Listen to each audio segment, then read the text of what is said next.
Welcome to Asian English News Bulletin. This is Syed Mahir Zaman Mukhar with our top stories of the day.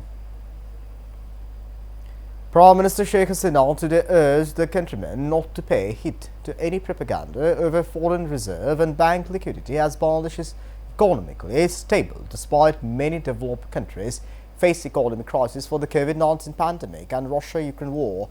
The Prime Minister was addressing a graduation ceremony of the National Defence Course 2022 and Armed Forces War Course 2022 at Sheikh Hasina Complex DSCSC in Mirpur Cantonment in the capital.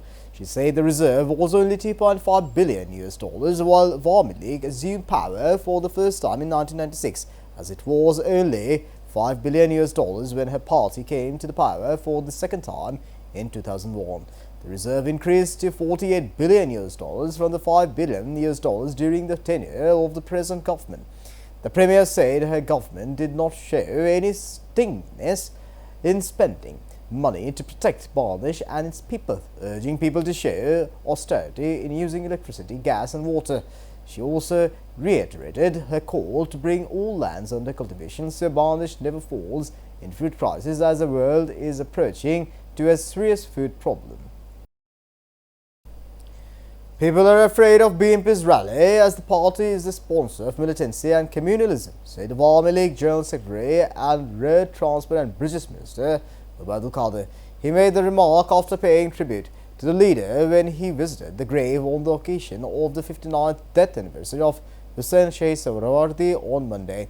BNP wants to hold its public rally in Dhaka's Nayapolis on December 10, but the government has given BNP permission to hold the rally at Sohrawardi Uddan.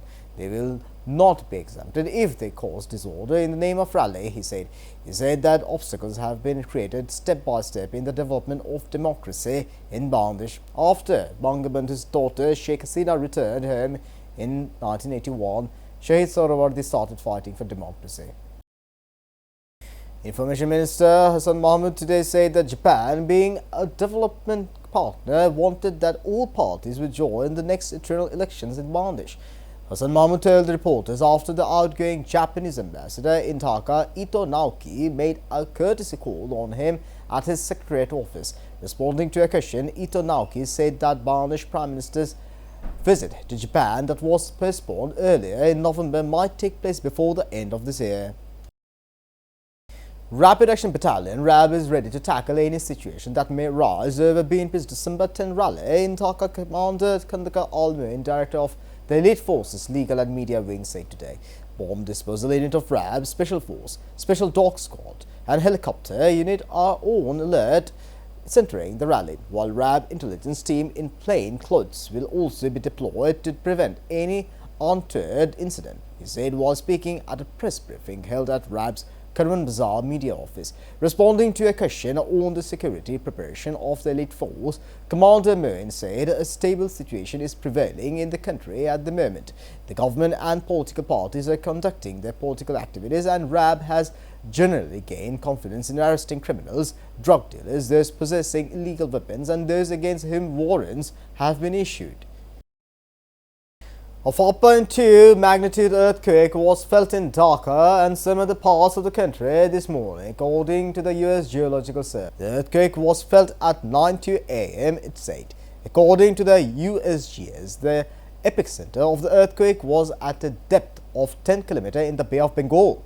However, no casualties were reported so far.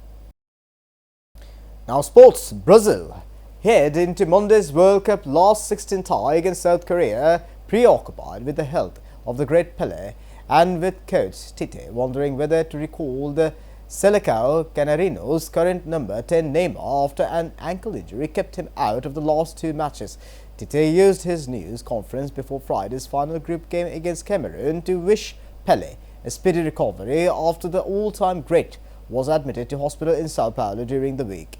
The three-time World Cup winner, now aged 82, has been undergoing a re-evolution of the chemotherapy he had following surgery to remove a colon tumor in September last year. Brazil fans also unfurled a banner with a "Get Well Soon" message for Pelé before the Cameroon game, which the Selecao lost 1-0, their first defeat at the group stage since 1998. This is it for now, and stay tuned with Asian English News Bulletin and visit www.asiantvonline.com. Take care.